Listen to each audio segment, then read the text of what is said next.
নমস্কার বন্ধুরা, শ্রাবণী রান্নাঘরে আপনাদের সবাইকে স্বাগত জানিয়ে আমি আবারও একটা রান্নার ভিডিও নিয়ে আপনাদের সামনে চলে এসেছি। আজকের আমি আপনাদের ঝাল সরু চাকলি পিঠের রেসিপিটা করে দেখাবো। আশা করি আপনাদের ভালো লাগবে। তার জন্য কিন্তু আমার পুরো ভিডিওটা আপনাদের দেখতে হবে। আর দেখা শুরু করার আগে একটা লাইক দেবেন আর সুন্দর একটা কমেন্ট করতে কিন্তু ভুলবেন না।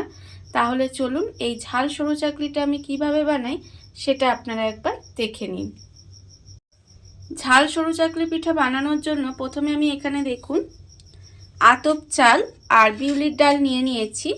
এখানে আমি একটা বড় সাইজের এক বাটি আতপ চাল নিয়েছি, তার সঙ্গে সেই বাটিরই 4 ভাগের 1 ভাগ কিন্তু বিউলির ডাল নিয়েছি। আর এখানে দেখুন চাল আর ডালটা কিন্তু আমি একসঙ্গে ভালোভাবে ধুয়ে পরিষ্কার করে আমি 3 থেকে 4 ঘন্টা মতো ভিজিয়ে রেখেছিলাম।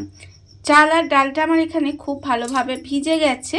এবারে আমি এই চাল আর ডালটাকে মিক্সিং জার নিয়ে নিয়েছি। সেই মিক্সিং জারের মধ্যে চাল ডালটাকে আমি দিয়ে দেব,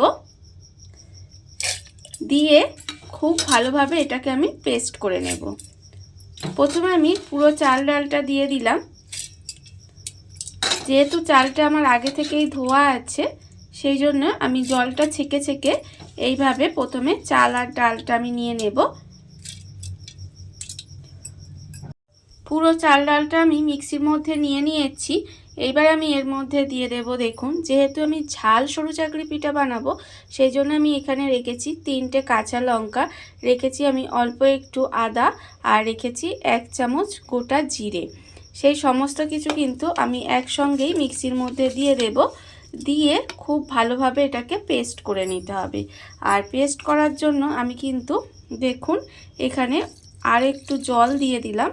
জল দিয়ে খুব ভালো করে মিহি একটা পেস্ট তৈরি করে নেব। মিক্সির মধ্যে চাল ডাল আদা কাঁচা লঙ্কা আর জিরে দিয়ে খুব ভালোভাবে একটা পেস্ট তৈরি করে নিয়েছি। দেখুন আপনারা দেখতেই পাচ্ছেন। এবারে আমি এটাকে একটা বাটির মধ্যে ঢেলে নেব। পেস্টটাকে প্রথমে আমি বাটির মধ্যে এইভাবে ঢেলে নিলাম।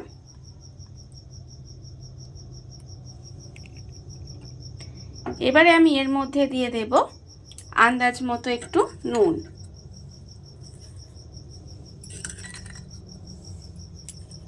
আন্দাজ মতো নুন দিয়ে এবারে নুনটা আমি প্রথমে খুব ভালোভাবে মিশিয়ে নেব।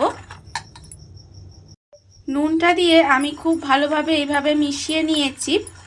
দেখুন এর ফলে কিন্তু আমার মনে হচ্ছে ব্যাটারটা একটু মোটা আছে, সেই জন্য আমি এর মধ্যে অল্প একটু মিক্সি ধোয়া জল দিয়ে দেব, দিয়ে ব্যাটারটা একটু পাতলা করে নেব। দেখুন মিক্সি ধোয়া জল দিয়ে দিলাম, দিয়ে আবারও কিন্তু খুব ভালোভাবে মিশিয়ে ব্যাটারটা এইভাবে একটু পাতলা করে রেডি করে নিতে হবে। ব্যাটারটা আমি এখানে দেখুন অল্প একটু জল দিয়ে পাতলা করে রেডি করে নিয়েছি। আর ব্যাটারের ঘনত্বটা আমি আপনাদের দেখাচ্ছি। দেখুন ঠিক এরকম হবে ব্যাটারের ঘনত্বটা, একদম ঘন হবে না, একটু পাতলা টাইপেরই হবে। দেখুন একটা কিন্তু হাতায় পাতলা একটা লেয়ার পড়েছে, এরকম কিন্তু ব্যাটারটা হবে। আর অন্যদিকে আমি এখানে ব্যাটারটা রেডি করে নিয়েছি। আর অন্যদিকে দেখুন গ্যাসটা অন করে একটা কিন্তু চাটু বসিয়ে দিয়েছি। এবারে আমি চাটুর মধ্যে দিয়ে দেব তেল। চাটুটা আমার এখানে গরম হয়ে গেছে। আমি একটা আধখানা আলু নিয়ে নিয়েছি, সেই আলুর মধ্যে তেল দিয়ে আমি চাটুটার মধ্যে খুব ভালোভাবে এভাবে বুলিয়ে দেব।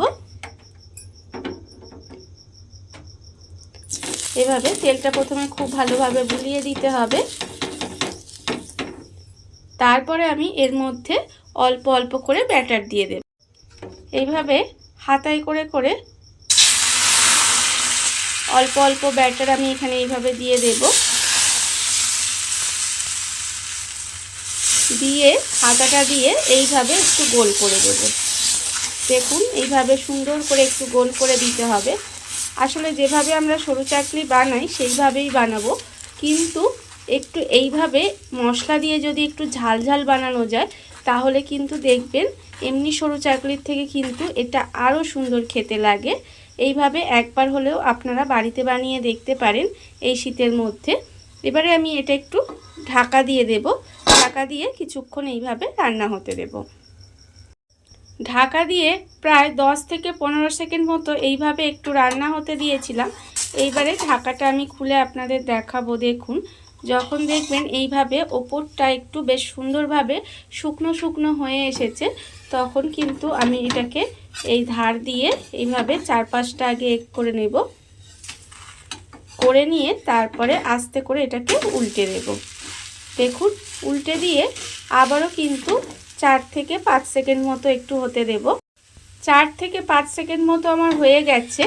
এইবারে আমি এই সরু চাকরিটাকে এইভাবে তুলে আমি প্রথমে একটা থালার মধ্যে ঠান্ডা হতে দেব।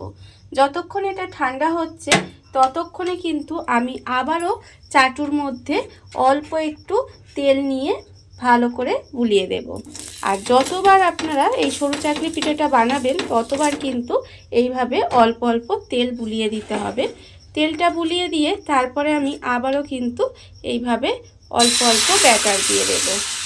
দেখুন, ঠিক এইভাবেই আবারও কিন্তু আমি অল্প অল্প ব্যাটার দিয়ে দিলাম। দিয়ে আবারও কিন্তু হাতা দিয়ে এইভাবে একটু সুন্দর করে গোল করে দেব। এইভাবে আস্তে আস্তে ঘোরালেই দেখবেন সুন্দরভাবে গোল হয়ে যাবে। গোল করে দিয়ে তারপরে কিন্তু আমি আবারও ঢাকাটা দিয়ে দেব।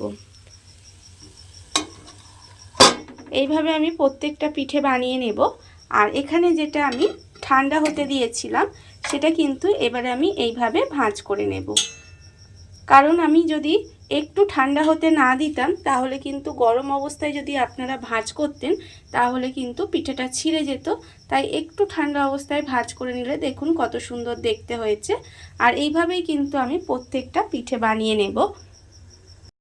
দেখুন বন্ধুরা, বাড়িতে থাকা কত অল্প উপকরণে কত অল্প সময় কত সুন্দর একটা ঝাল সরু চাকলি পিঠে তৈরি হয়ে গেছে, আপনারা দেখতেই পেলেন। আর এইভাবে একবার এই শীতে আপনারাও বাড়িতে বানিয়ে দেখতে পারেন। আশা করি আপনাদের ভালোই লাগবে। আর ভিডিওটা যদি আপনাদের ভালো লেগে থাকে, আপনারা যদি ফেসবুক থেকে দেখে থাকেন পেজটি ফলো করে দেওয়ার অনুরোধ রইল। আর যদি ইউটিউব থেকে দেখে থাকেন চ্যানেলটি সাবস্ক্রাইব করে নেওয়ার অনুরোধ রইল। তাহলে চলুন ভিডিওটা আমি এখানেই শেষ করছি। আপনারা সবাই ভালো থাকবেন, সুস্থ থাকবেন। আবারও হাজির হব নতুন কোনো রান্না নিয়ে।